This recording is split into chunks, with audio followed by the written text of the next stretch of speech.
the great secret, and it's hiding in plain sight, is that success is not something you pursue. Success is something you attract by the person you become. Let me say that again because it's worth repeating. Success is not something you pursue. Success is something you attract by the person you become. Now, wouldn't that be a fantastic philosophy to teach your children? Don't chase success, become a person of value, and watch as success chases you. That's the secret. The foundation of personal development. Most people have it all wrong. They're running around trying to change everything except themselves. They want to change their job, their income, their marriage, their neighborhood. But here's the truth. If you want to improve your circumstances, you must first improve yourself. I remember a gentleman coming up to me after a seminar complaining about his income. He said, "Jim, I need more money, but my company just won't pay me what I'm worth." I asked him, "How much are you currently worth?" He didn't have an answer. You see, the marketplace pays for value, and unfortunately, it's ruthlessly fair. It doesn't pay for need, it pays for skill, for contribution, for results. So I told him what I'm telling you now. If you want more money, don't ask for a raise. Ask yourself how you can become more valuable. If you want to be worth more, you must become more. That's what personal development is all about. It's about becoming more so that you can attract more. It's not magic, it's mathematics. It's not hope, it's strategy. The miracle of self-investment. Now let me ask you something. If you worked as hard on yourself as you do on your job, what would happen to your income? I can tell you with certainty it would multiply. Why? Because your income is directly proportional to your value in the marketplace. When I was a young man, one of my mentors asked me a question that changed my life forever. He said, "Jim, how many books have you read in the last 90 days? And I had to answer honestly, none. Not a single book in 3 months. And he just looked at me and said something I'll never forget. If you don't design your own education, someone else will design it for you, and it might not be in your best interest. That hit me like a ton of bricks. I realized I was letting life happen to me rather than taking control of my own development. So I made a decision that day to invest in myself, to become a student of life and success. I started reading books, not just 1 or 2, but dozens, then hundreds, philosophy, psychology, economics, history, biographies of successful people. I attended seminars and workshops. I found mentors who could teach me what I needed to know. And something miraculous happened as I grew, my opportunities grew. As I developed, my success developed. You see, here's the truth about self-investment. It compounds over time just like money in the bank. Every book you read, every skill you develop, every relationship you cultivate, they all add up, creating a reservoir of value that the world will eventually pay for. The law of attraction in action. Now, I'm not talking about some mystical law of attraction where you just think positive thoughts and wealth falls from the sky. I'm talking about the real law of attraction. You attract what you are, not what you want. If you want to have more, you must become more. If you want better relationships, become a better person. If you want more respect, become more respectable. It's that simple and that profound. Let me tell you a story about 2 salespeople I once knew. Both started at the same company with the same products, the same training, and the same territory. 5 years later, one was making $50,000 a year, and the other was making $250,000 a year. What was the difference? One worked harder on himself than he did on his job. He read more books, attended more seminars, listened to more educational programs in his car. He invested in himself, and the marketplace rewarded him accordingly. You see, your level of success will rarely exceed your level of personal development. Income seldom exceeds personal development. That's why working on yourself first is so crucial. Discipline, the bridge between goals and accomplishment. Now, this journey of personal development requires something that many people aren't willing to give: discipline. Discipline is the bridge between goals and accomplishment. Most of us know what to do. The problem isn't knowledge, it's execution. We know we should read more books, exercise regularly, eat healthier, save money, invest in our relationships. But knowing isn't doing. And that's where discipline comes in. Discipline isn't something you're born with, it's something you build like a muscle. It starts with small commitments and gradually expands to transform your entire life. It's making the hard choice today for a better tomorrow. I often tell people there are two pains in life, the pain of discipline and the pain of regret. The difference is that discipline weighs ounces while regret weighs tons. Which one would you rather carry? The beauty of discipline is that it compounds over time. At first, the results are hardly noticeable. But over time, they become undeniable. It's like planting a tree. You don't see growth day by day, but eventually you look up and realize you've created something magnificent. This is why successful people do what unsuccessful people are unwilling to do, not because they like it, but because they understand the price of success and they're willing to pay it in advance. The power of association. Another crucial element of working on yourself is understanding the power of association. Who you spend time with is who you become. It's one of the most important decisions in your life. I teach my students to carefully choose the 5 people they spend the most time with, because they will determine 95% of their success or failure in life. Your income, your habits, your language, your attitudes, even your dreams, they're all influenced by the people you associate with. If you want to be successful, associate with successful people. If you want to think bigger, associate with people who think bigger than you. If you want to be more disciplined, associate with disciplined people. And here's something important. Association isn't just about who you hang around with physically. It's also about whose words you listen to, whose books you read, whose philosophy you adopt. In today's world, you can associate with the greatest minds in history through books and recordings. What an opportunity. I remember when I first started studying success, I didn't have successful people in my immediate circle.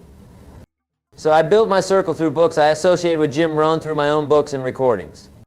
I spent time with Benjamin Franklin, with Winston Churchill, with Abraham Lincoln, not physically, of course, but through their written words. And they became my mentors, shaping my thinking in profound ways. Mastering the art of goal setting. As you work on yourself, you must become skilled in the art of goal setting. Goals are the targets that convert dreams into reality. Without them, development lacks direction. Most people don't set goals because they fear failure. But here's the truth. The pain of not reaching your potential is far greater than the pain of falling short on a specific goal.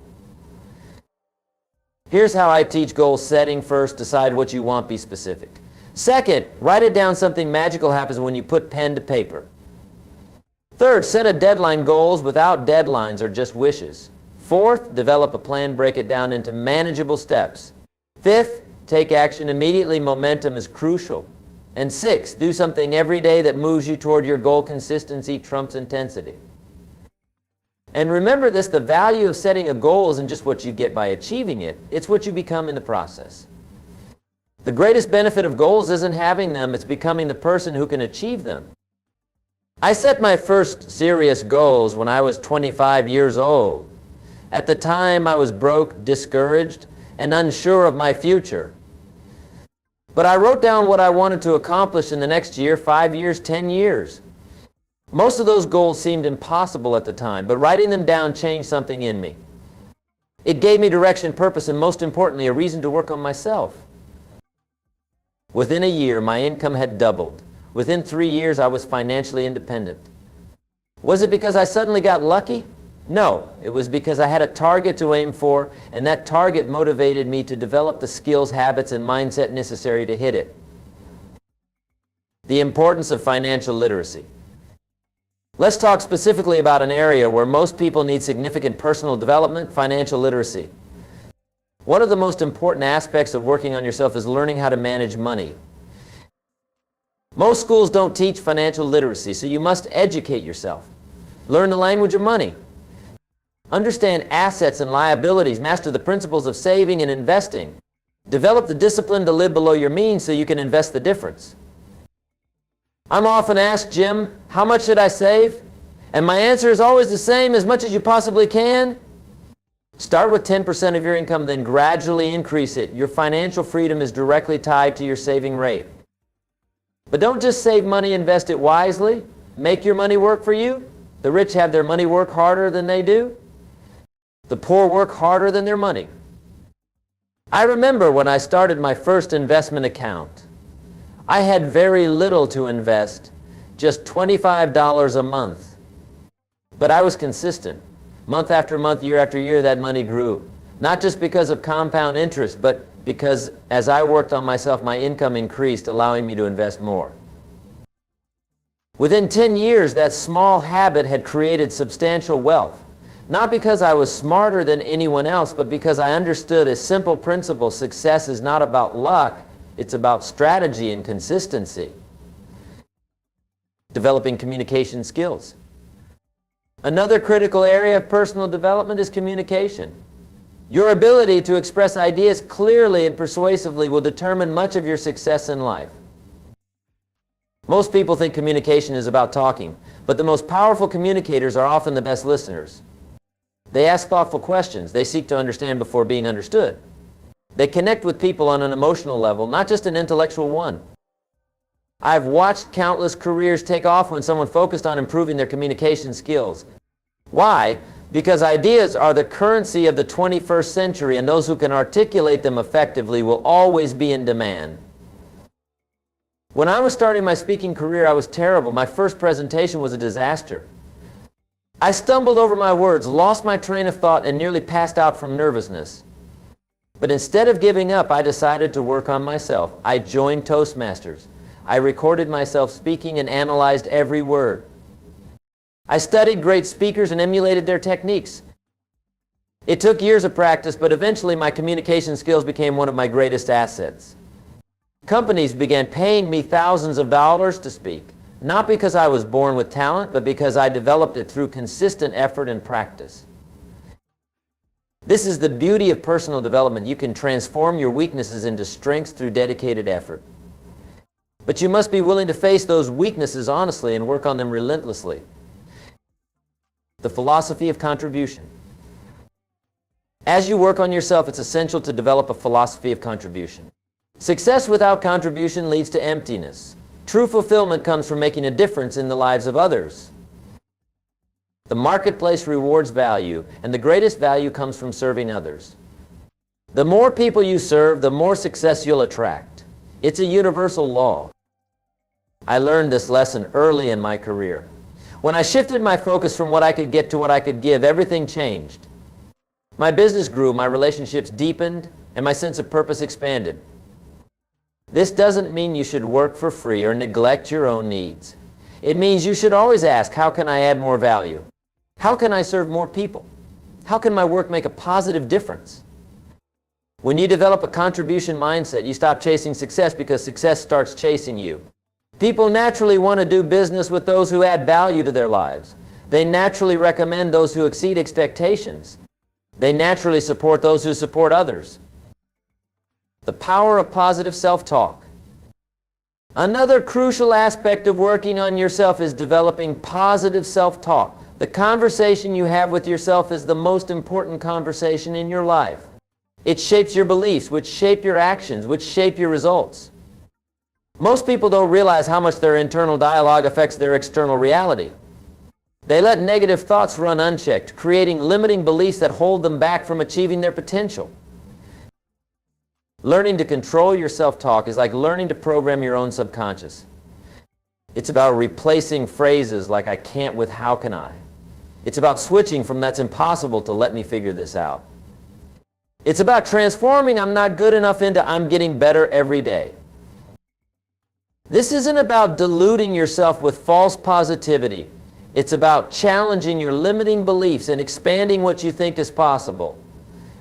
It's about giving yourself permission to grow and succeed. I remember working with a young entrepreneur who had tremendous potential but was paralyzed by self-doubt. His negative self-talk was sabotaging his efforts before he even began. We worked together to identify these patterns and replace them with more empowering alternatives. Within 6 months, his business had doubled in size. The market hadn't changed. His products hadn't changed. What changed was his self-talk, which changed his beliefs, which changed his actions, which changed his results. That's the power of working on yourself first. When you transform your thinking, you transform your life. The habit of continuous learning. In today's rapidly changing world, continuous learning isn't optional, it's essential. The person who stops learning stops growing, and the person who stops growing starts dying. Make it a habit to feed your mind just as you feed your body.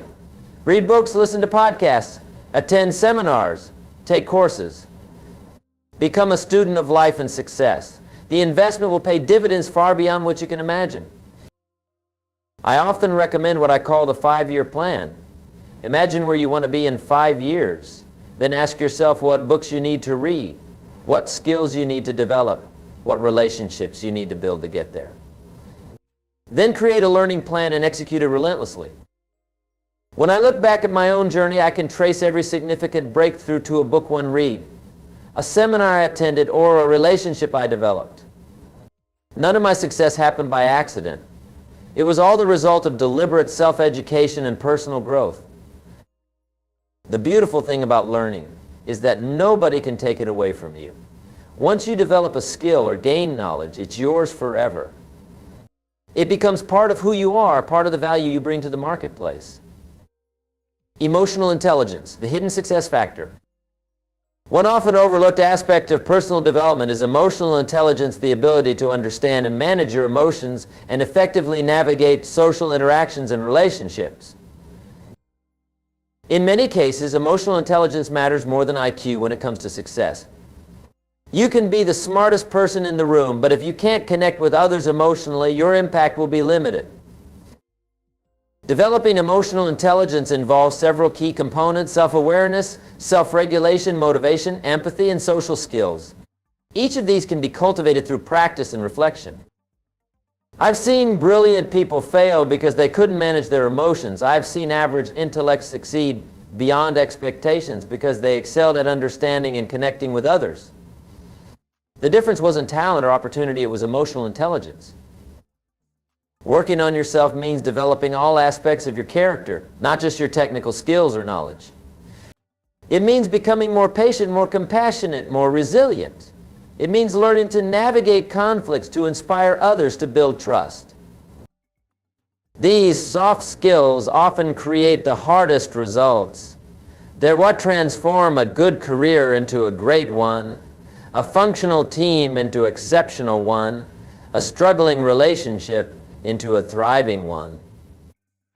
The courage to face your weaknesses. One of the most challenging aspects of personal development is having the courage to face your weaknesses. It's easy to work on areas where you already excel. It's much harder to confront your limitations. But true growth happens at the edge of your comfort zone. It happens when you're willing to look in the mirror and acknowledge what needs improvement.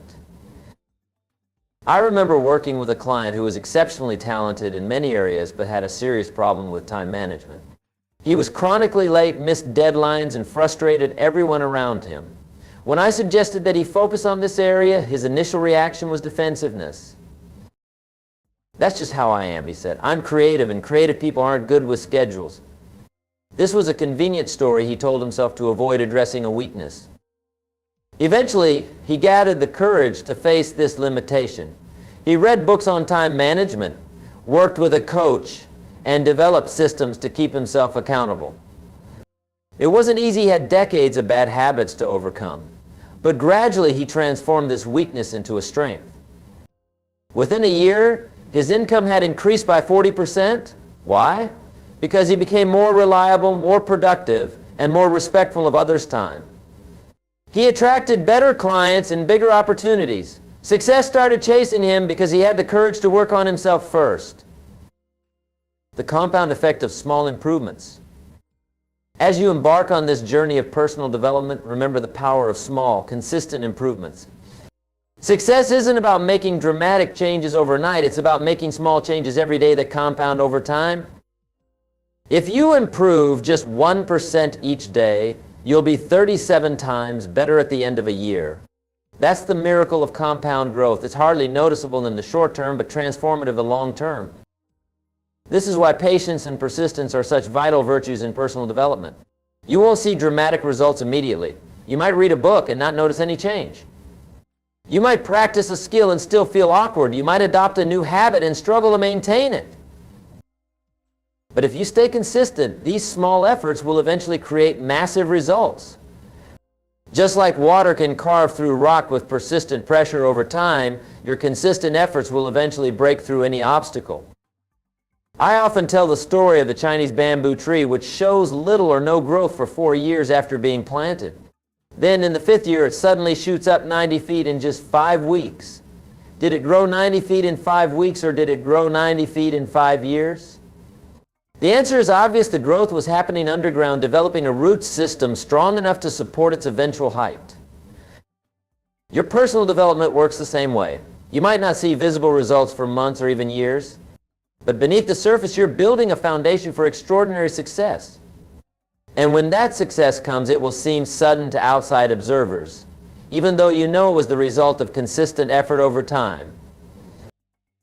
The role of mentors in personal development. As you work on yourself, seek out mentors who can guide your development. A good mentor can help you avoid common pitfalls, accelerate your learning, and see possibilities you might miss on your own. Mentors come in many forms. They can be direct, one-on-one relationships with people who are further along the path you're traveling. They can be authors whose books change your thinking. They can be speakers whose messages resonate with you. They can even be historical figures whose lives and philosophies offer valuable lessons. The key is to be teachable. Check your ego at the door and be willing to learn from those who have achieved what you aspire to achieve. I've had many mentors throughout my life, both in person and through books. Each one shaped my thinking in important ways. They helped me see opportunities I was blind to. They challenged my limiting beliefs. They held me accountable to higher standards than I might have set for myself. One of my early mentors told me something I'll never forget. He said, "Jim, you can learn from my experience, or you can learn from your own. Learning from mine is less painful and more efficient." That simple insight saved me years of struggle and thousands of dollars in mistakes. This is why I often say that good advice is never expensive, it's priceless. The right mentor can completely change the trajectory of your life and career. The importance of health and energy. As you focus on personal development, don't neglect the foundation of all success, your health and energy. You can have the best skills, the most brilliant ideas, the strongest network, but without physical and mental energy to execute, none of it matters. Your body is the vehicle that carries your dreams. Treat it with respect. Develop habits that enhance your energy rather than deplete it. Proper nutrition, regular exercise, adequate sleep, stress management, these aren't just health concerns, they're success strategies. I learned this lesson the hard way. In my early career, I was so focused on achievement that I neglected my health. I worked long hours, ate poorly, skipped exercise, and got insufficient sleep. I thought I was being productive, but in reality, I was undermining my own success. Eventually, my body sent me a clear message that this approach wasn't sustainable. I had to redesign my lifestyle to prioritize health and energy. When I did, something amazing happened. I accomplished more in less time. My thinking was clearer, my creativity was stronger, my resilience was greater. This is why working on yourself means working on all aspects of yourself, mind, body, and spirit. They're interconnected systems, each influencing the others. The practice of gratitude. Another powerful element of personal development is cultivating gratitude. Gratitude transforms your perspective from scarcity to abundance, from what's missing to what's present, from what's right. Make it a daily practice to acknowledge what you're grateful for. Start each morning by listing 3 things you appreciate. End each day by reflecting on what went well.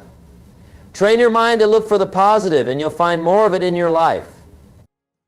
Gratitude isn't just a feel-good practice, it's a success strategy. It reduces stress, improves relationships, enhances decision-making, and creates a positive mindset that attracts opportunities. I remember talking with a businessman who was constantly stressed and dissatisfied despite his considerable success. His focus was always on what was wrong, what was missing, what needed fixing. This negative focus was making him miserable and limiting his creativity. I suggested he try a simple gratitude practice. Each morning before checking email or news, write down 3 things he was grateful for in his business. At first he was skeptical, but he agreed to try it. 3 months later, he told me this simple practice had completely transformed his experience of work. He was happier, more energetic, and more creative. His team noticed the difference and responded positively. And surprisingly, his business results improved as well. He was making better decisions because he was operating from abundance rather than scarcity. This is the hidden power of gratitude. It doesn't just change how you feel, it changes how you think, how you act, and ultimately what you attract into your life. The courage to take action. All the personal development in the world means nothing without action. Knowledge without action is merely philosophy. It's interesting but not transformative. The most successful people aren't necessarily the most knowledgeable, they're the most action-oriented. They learn something and immediately apply it. They don't wait for perfect conditions or complete knowledge. They start with what they have, where they are. This requires courage, the courage to step into uncertainty, to risk failure, to be imperfect. Most people are paralyzed by fear of failure or rejection. They wait for guarantees that never come. Meanwhile, opportunities pass them by.